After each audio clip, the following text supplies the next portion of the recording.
if you're an Arsenal fan, like Ian, are you encouraged by his present form or slightly suspicious?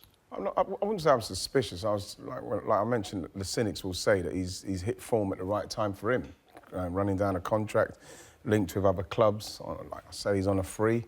It's very lucrative for him if he can see that out. I think it's more lucrative for him to leave and go somewhere where he might believe that he can get Champions League football and play somewhere where they can challenge for more trophies. And yeah, it's a cynical view to have, but it's very hard to be excited about a player that you need and know that there's a good chance that he'll probably leave. So it's very hard because you're seeing the kind of form he's showing is what we wanted to see from him, and now it's happening at a time when we might be losing him. Does that increase the cynicism, Tim, the timing of him coming into form? Yeah, a little bit. I think Arsene Wenger's no fool. I think he has to take a view. He obviously looks after the purse strings there at Arsenal. He would have to take a view whether it is cynical, on behalf of Ozil there. Also, Sanchez looks like he's gone the other way. Yeah. Looks like he might be making a decision of, I've chucked the towel in and, why would you want to keep me? You might as well let me go somewhere else because I don't want to be at this football club anymore. You can look at it on that side, but certainly Arsenal are better to have them two players in their squad, but only if they're going to give what they can produce, and that is a world-class performance. But are Arsenal fans getting delivered a world-class performance regular enough? At the moment, you have to question that. Playing devil's advocate, though, if you're Mesut Ozil, he might be sat home thinking, hang on, when people used to criticise me because they thought I didn't try and wasn't making the effort, now I'm playing well, you're saying it's only because I want to move. Is he in a no-win situation unless he signs a contract with Arsenal fans? Yeah, I think whatever he does. I believe if he was going to sign for Arsenal Football Club, he'd have done it by now. He's going to leave. The bottom line is he's going to leave the football club and he's going to look for the right opportunity. If the right opportunity don't come along, and Arsenal's the best solution for him, then he'll sign a new contract. But financially, he's going to be better off leaving. Certainly, if he leaves on a free transfer. And whether there's a bigger club than Arsenal out there for him remains to be seen. I mean, it's still a huge call for Arsene Wenger and the Arsenal board if they were to have offers once again in this window, certainly again for Alexis Sanchez, whether or not they keep him, and they really do go for nothing. I mean, if it was 60 million in the summer, the offer was for Sanchez, what would it be now? Well, why would you offer 60 million when, 4 or 5 months you can probably get him for nothing? Especially when Sanchez is playing, it's not like he's going to get injured. He's not putting himself out enough.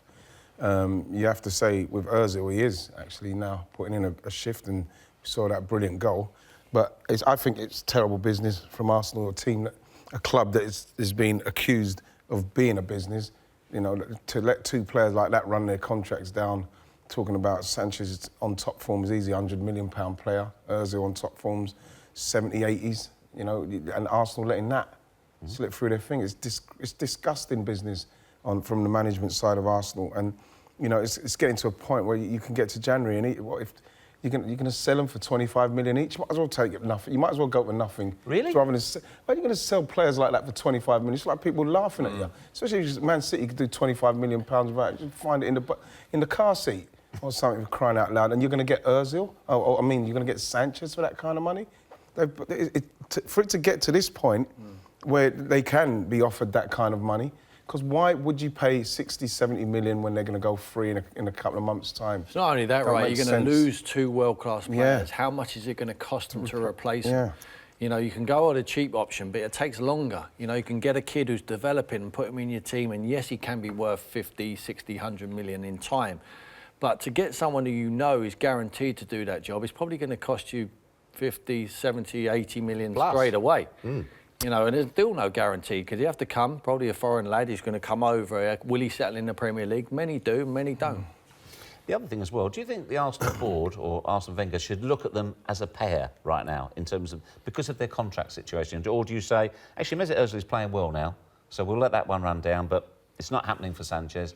Let's just cut our losses straight away. I'd probably, with the way Sanchez is playing and the fact that, you've seen him get substituted a couple of times in recent games, something that never used to happen, I'd probably take the hit on Sanchez now, because he looks, to me, like Tim said, he looks like towel's gone in. He doesn't look like his heart's in it anymore.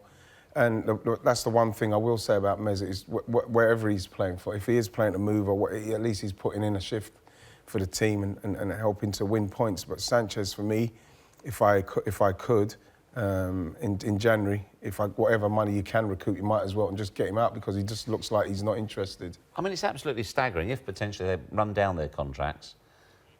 Arsenal have really wasted £100 million, what they could have got for either player. Yeah.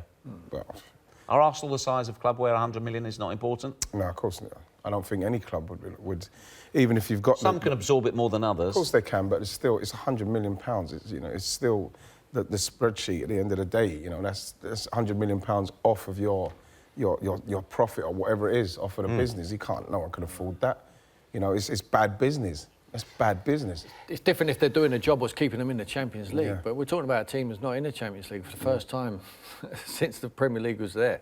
Arsene Wenger's missed out on the Champions League. It'd be very difficult for them to qualify for the Champions League this year, I would suggest as well. So if them players, by keeping them, is not even keeping them in the Champions League, they need to look at getting them out, getting new blood in and building a new team. I mean, that's the other thing as well, thinking about it. If Ozil is running down his contract and they haven't had an offer for him, and he hasn't signed a new one, that's one thing. But they turned down £60 million for Alexis Sanchez, and what have they got right now? Well, you say Ozil's not had any offers, but Mesut Ozil on a free, and I've mentioned this before, is a massively attractive proposition, massively attractive. You mentioned they turned down 60 million for Sanchez, and at the time I thought that they were just playing hardball with that, because they wanted to get as much as they could. For it to not happen, and now he's looking like he could go for nothing. You look back now, and I know hindsight's a wonderful thing. You take it, especially the way he's playing now. But it still would be 30, 40 million under what he's really worth when he's doing his top stuff. But it's just the way, it's the situation Arsenal find themselves in. It's not a good one. Thing is, what has Sanchez got to play for? For Arsenal, that clearly doesn't want to be at a football club. Chile haven't qualified for the World Cup, so he's got no incentive to keep playing and keep playing well. Mesut Ozil has. He needs to continue to play, keep his rhythm, keep playing correctly to get into that very competitive German squad. Chile never qualified. Sanchez hasn't got that at the end of the season.